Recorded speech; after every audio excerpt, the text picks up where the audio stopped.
Thank you for having me here again. It's maybe my second or third year. Third, okay.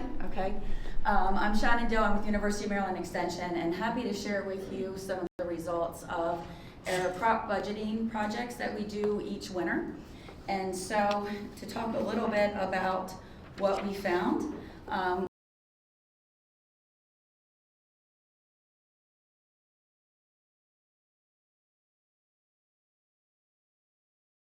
We're going to be going over the enterprise budgets, parts of the enterprise budget, and then some of our custom rates and budgeting software that we have available. One thing I want to share is that each year during our winter meetings, we've asked farmers what is their greatest challenge, and they can select more than just one. But we ask that question kind of to get a pulse of what the atmosphere is and what people are thinking. For years, probably over 10 years, regulations were the number one concern.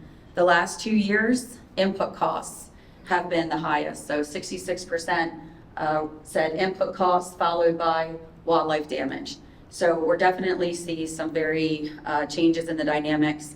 And I just wanted to share that maybe if you haven't, sitting down and putting that pencil to the paper, maybe using some of these resources can be helpful to you and your farm operation.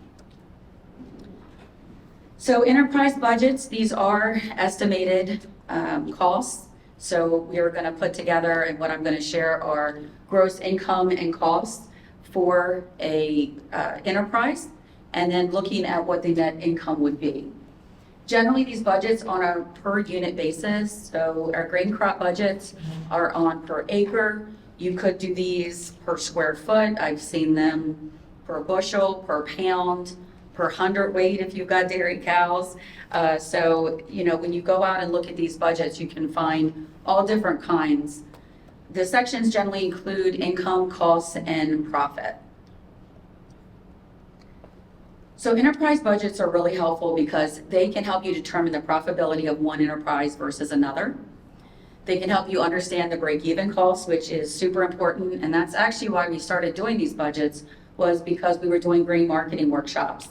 And we would start talking about these prices and what the prices were today and storage and all of these things. And what we really realized is, how important break-even costs and having a really good handle on that is. So understanding that break-even cost and where you can start pricing that crop. And then understanding the input structure. And so this year we did make some modifications, especially in our soybean Roundup Ready because of weed resistance. We changed some of our chemicals, and we're adding some more for crop protection. So, understanding that input structure that's needed, whether it's labor, again, chemicals, or fixed equipment costs. And then it can maybe help plan some crop rotation schedules and your product mix. And I know that's really small, but that's the list of current budgets we have, the grain budgets that we have for 2025. We do have some historical ones on cover crops. We've done some organic grain in the past, but those don't get updated annually like we do these. So some budget suggestions, you want to really be prepared to have your specific objectives in mind, what your market is, some realistic yield and goals that you're putting together, what your soil types and your management type is. Make sure that you have your receipts and costs to be able to pull those together and get those quotes. And it really should contain receipts for every product or byproduct. So if you're, I know a lot of people are baling straw now, or you're baling stalks, you can add that into the cost of that particular enterprise budget. And they really should reflect market values and the productivity of your farm. So that includes labor, land, and equipment. So the first section of the budget at the top, and I'll show some screenshots, we're going to go through some examples, is your income. So determine that yield, high, medium, low, and your prices, high, medium, and low estimates. And your budgets do at the bottom have a sensitivity analysis, which I'll show, because you can do those what if scenarios, right? So, you're not going to do 160 perfect bushels per acre. So there is that ability to go above and below and kind of do that sensitivity analysis.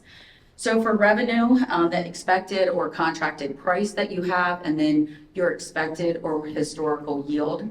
And obviously that's just a multiplication. For corn grain no-till, we do 160 bushels per acre. That's been inching up year after year. And the prices that I do have on the budgets, the day that I sit down and create these budgets, I do have a date on each of them, so you know what day it was.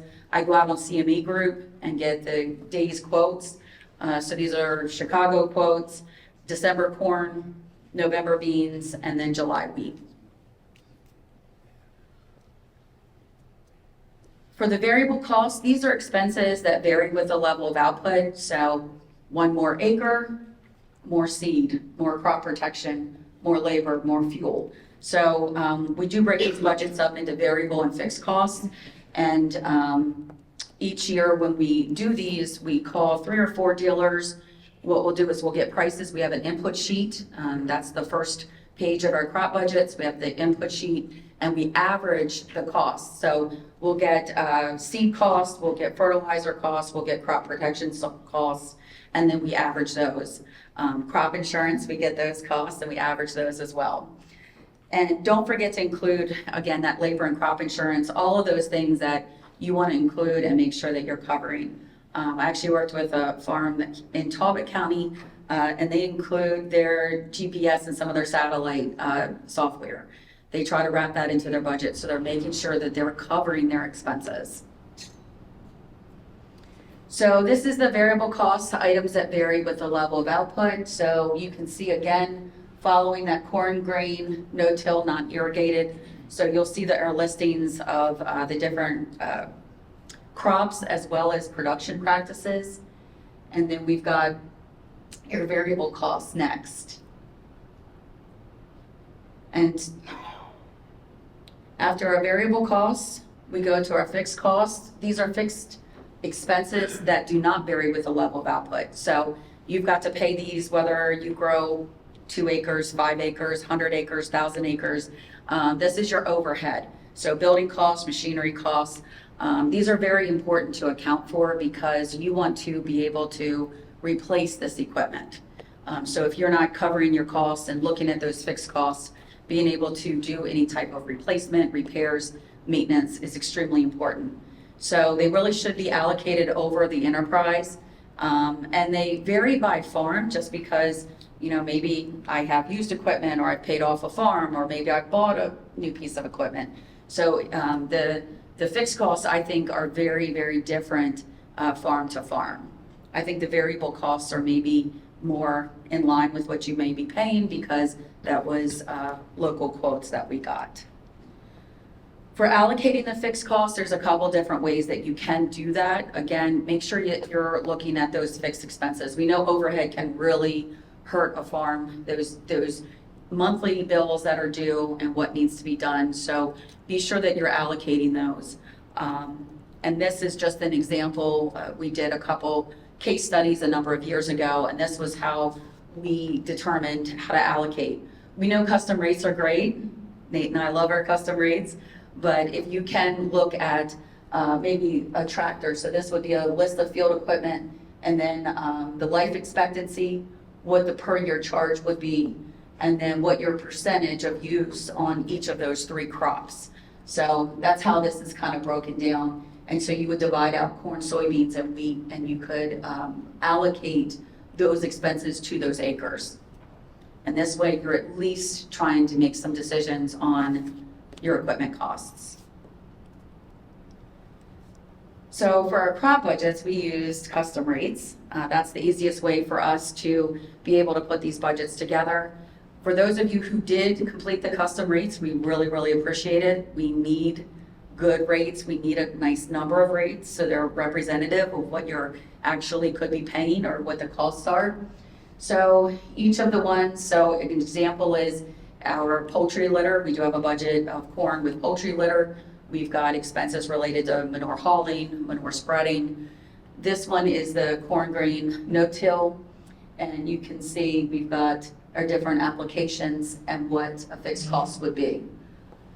A little bit about land charge. We do have a land charge on here. I don't know that that would necessarily be your cash rental rate, if you do have a cash rental rate, but there should be something that you're putting towards the land, whether it's improvement, it's an opportunity cost, something like that. There should be a value that you place there on land, just to at least account for some of that maintenance and care of it, taxes, that kind of thing.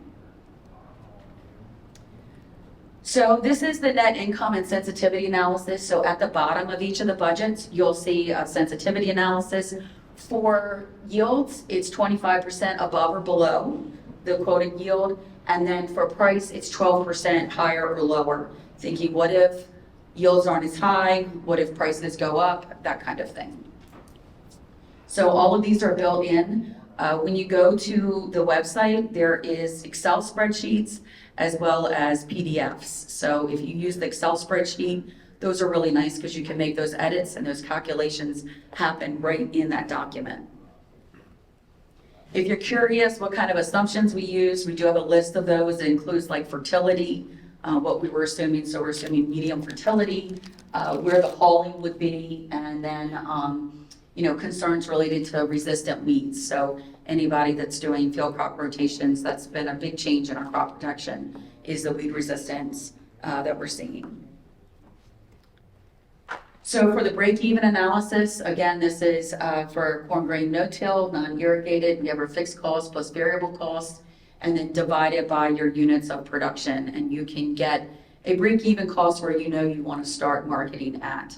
So a really, really important calculation, so you can make some decisions as you make contracts and pricing. If you download the Excel spreadsheet, this is the kind of chart you'll see, and as you make changes, it'll make edits. So this is helpful in looking at break-even production. So with all the rates that I just listed, I have to grow at least 141 bushels per acre to break even. My break-even price is $4.09. You can see the variable costs, fixed costs, and then profit per unit.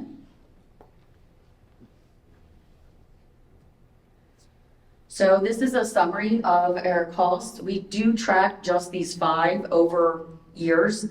So we've been doing these since 2008. And what you can see from 2004 to 2025, so last year, this year, what we're projecting, all of these have been done between like right after Christmas to the beginning of February usually. You can see the different costs. We are seeing most of them reduce a little bit. That was generally because last year when we did prices, Roundup was extremely expensive and nitrogen was as well. We did see some drop in our quotes this year for those products. We did increase in soybeans because we added some crop protection for weed resistance. So what we were using with a couple Roundup burn downs was not realistic, so we did add in that. And you can see what our costs were from last year to this year. Are there any questions about the enterprise budgets? I've got the website at the end, so you know where to look for them.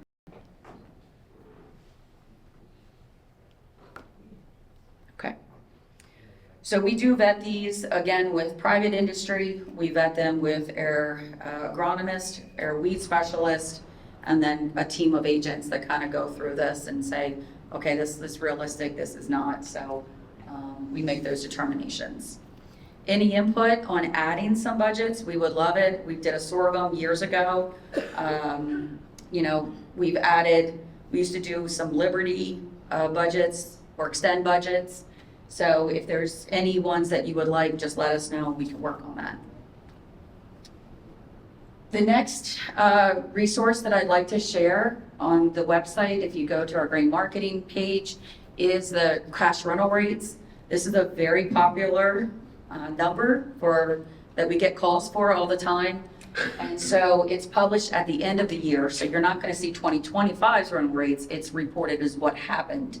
And this is done through USDA National Ag Statistics. So we don't collect these surveys. This is done through the Ag Statistics. And this blog posts the 2024 ones for Delaware. They've got cropland, irrigated, non-irrigated, and pasture. So you can see those quotes on there. at least what the average is. And this is self-reported data. And I have an overlay of Maryland. So we've got both Maryland and Delaware posted on that page. All right, wanted to share a couple things about our custom rates. So Nate and I have partnered. This is the second year that we partnered to do the custom rate survey. This is pulled together, and what it looks at is the equipment, fuel, and labor related to different types of field practices. So we have maybe 50 field practices at this point, everything from field preparation, seeding, harvest, manure spreading, pasture. Let's see, we've got some bulldozing, post-hole digging, all trenching. So we've got all different kinds of practices that we list.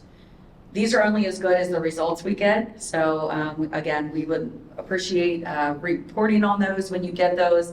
And we do these every other year. So they're generally surveyed at the fall of an even year and published on a odd year. So the last time we did it was 2023.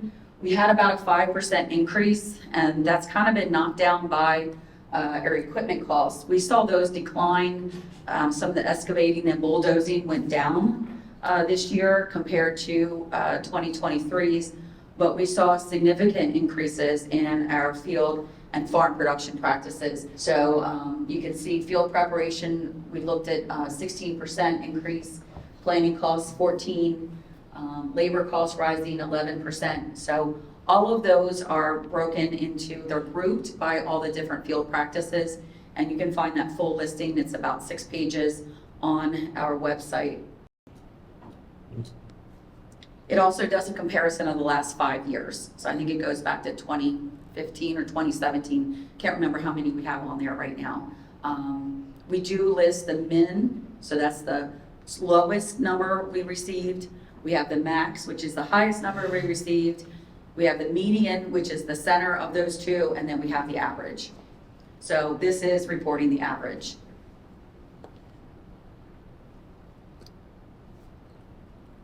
All right, I did want to share a little bit about, over the years, we've collected all of this data, and we have all of these spreadsheets. We really wanted to pull them together in maybe a more usable format. So we do have this risk management tool. It was funded by the Northeast Center for Risk Management. And really, we wanted you to be able to have something easy to navigate, something that's easy to change. Usually when we show these numbers, people say, well, that's not my price, that's not my cost, that's not my profitability.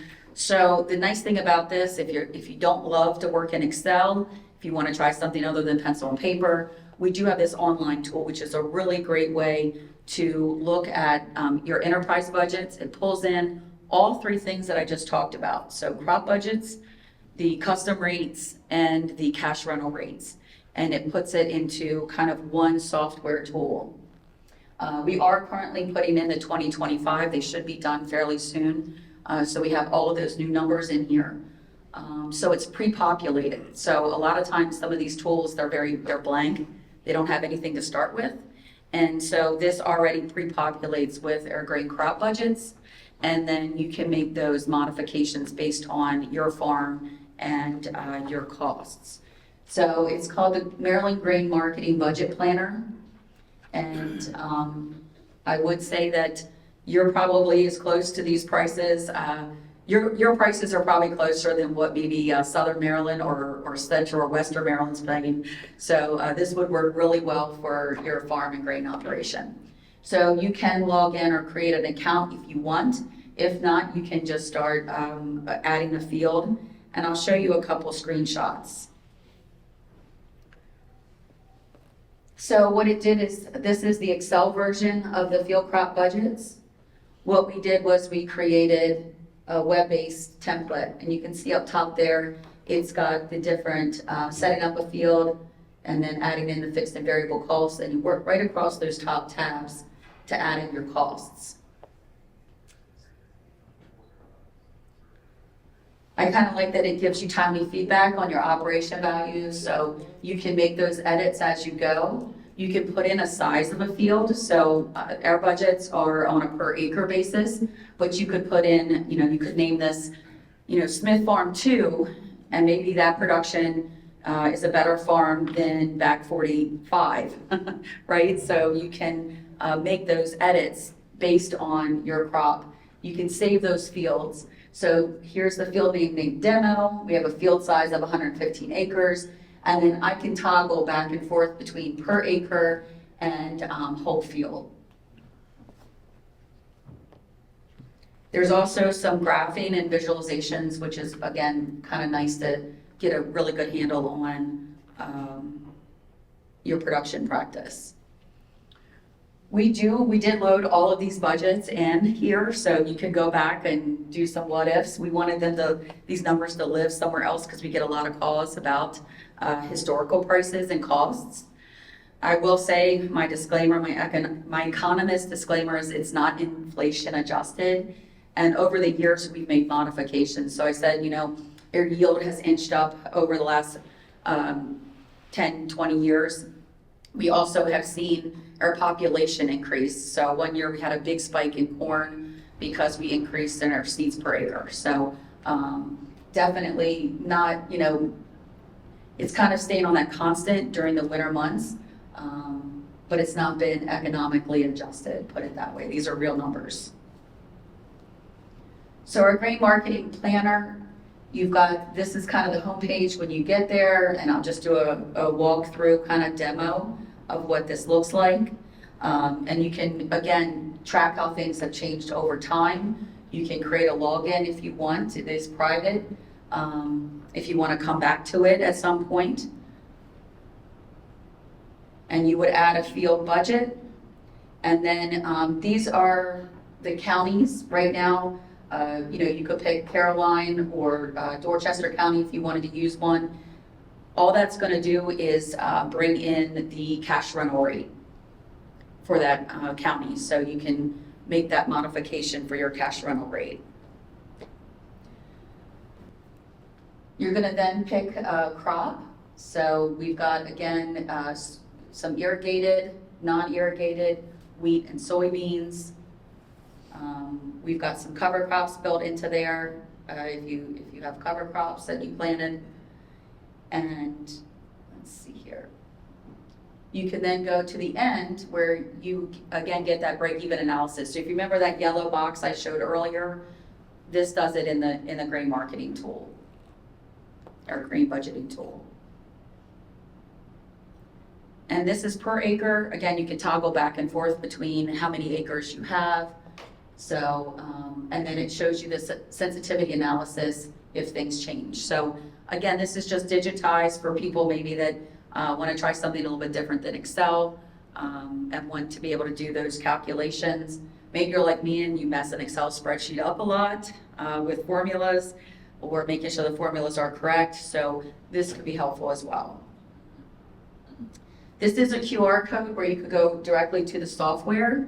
I do have a slide at the end about our website that has all of this on it, and you can visit it and get any of these resources.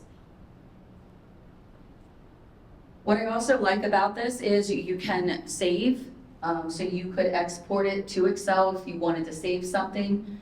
Once you start, if you create an account, you can have your field names listed here, so you can see test copy, Paul's favorite. We've got those on there. You can duplicate them, you can delete them, but you can kind of start to pull your budgets together. Maybe you could name it, for the years. So if I'm planning 2025, I put a year date on it, and then what farm and field.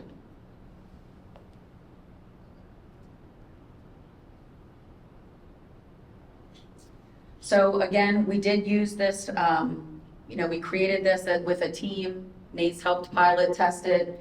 And it was funded through the Northeast Center for Risk Management. And, we'd love to have feedback if you do go to that page, if there was any questions. We are continuing to develop it. We have a lot of the numbers and historical numbers, so we are trying to make them very accessible and easier to get to. And this is the website and my contact information. This is where all of the budgets are. in a couple different formats, as well as the custom rates and the grain marketing tool. Thank you.